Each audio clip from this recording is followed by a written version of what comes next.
শুভেন্দু বলেছেন তাই গ্রেপ্তার, আমার বাবা নির্দোষ, নির্মল ঘোষের পাশে কন্যা ছন্দা। হ্যাঁ, মুখ্যমন্ত্রী তো এখানে নির্দেশ দিয়ে গেছিলেন যে আমি সিপি কে দায়িত্ব দিয়ে যাচ্ছি, এদের বিরুদ্ধে তদন্ত করা হোক। তারপরেই তো একটা এফআইআর বোধ হয় দায়ের করা হয়, তার ভিত্তিতেই বোধ হয় আজকে। পানিহাটির প্রাক্তন তৃণমূল কংগ্রেসের বিধায়ক নির্মল ঘোষের বিরুদ্ধে রয়েছে ভুরি ভুরি অভিযোগ।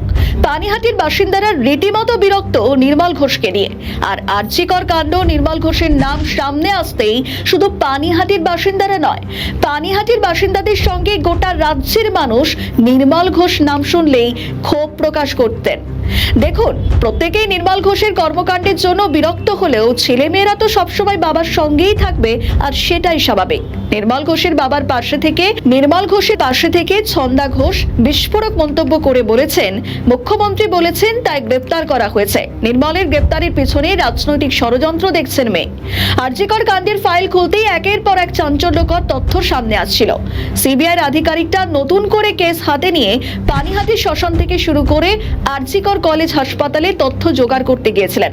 তারপর 2 বছর বর্ষপূর্তিতে মুখ্যমন্ত্রী বলেছিলেন পূর্ণ তদন্ত হবে, সেই মতো নতুন করে তদন্ত শুরু হয়েছে।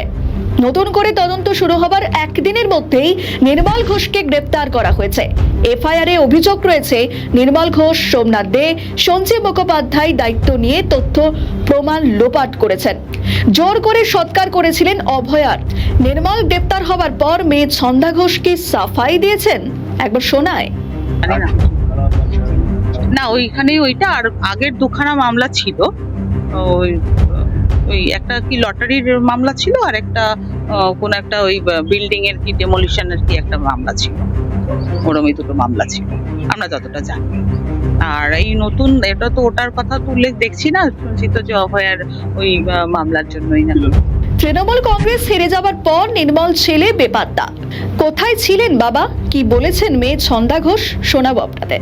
না, বাড়িতে অনেকদিন ধরেই ছিলেন না। আমার ভাই তো গ্রেপ্তার হয়েছিলেন, এবং ভাইকে গ্রেপ্তার করার পর ওই বিভিন্ন অপমানসূচক যে জিনিসগুলো হয় সেগুলো এক ছেলের প্রতি বাপের তো একটা থাকতেই পারে।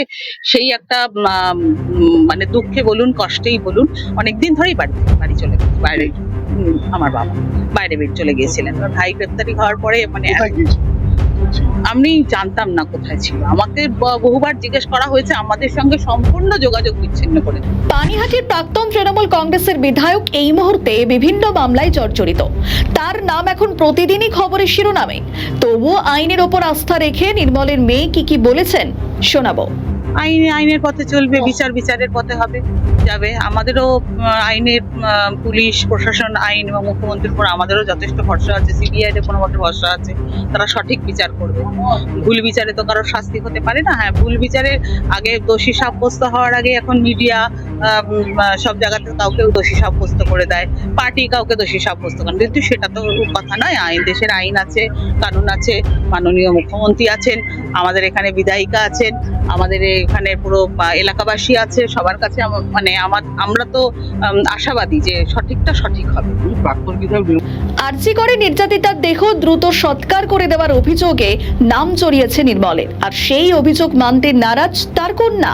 মেয়ে পরিবার বাবার পাশে সদা সর্বদা থাকলেও এই রাজ্যের মানুষ নির্মল গ্রেপ্তার হতেই অকাল হোলি খেলাতে মেতে উঠেছেন। খুশির হাওয়া চারিদিকে। আগামী দিনে আরো কাদের নাম উঠে আসবে নজর থাকবে। আমাদের ভিডিও ভালো লাগলে লাইক ও শেয়ার করুন, কমেন্ট সেকশনে আপনাদের মতামত জানান। আরও ভিডিও পেতে আমাদের চ্যানেলটিকে সাবস্ক্রাইব করুন এবং প্রতি মুহূর্তে খবরের আপডেট পেতে প্রেস করুন বেল আইকন।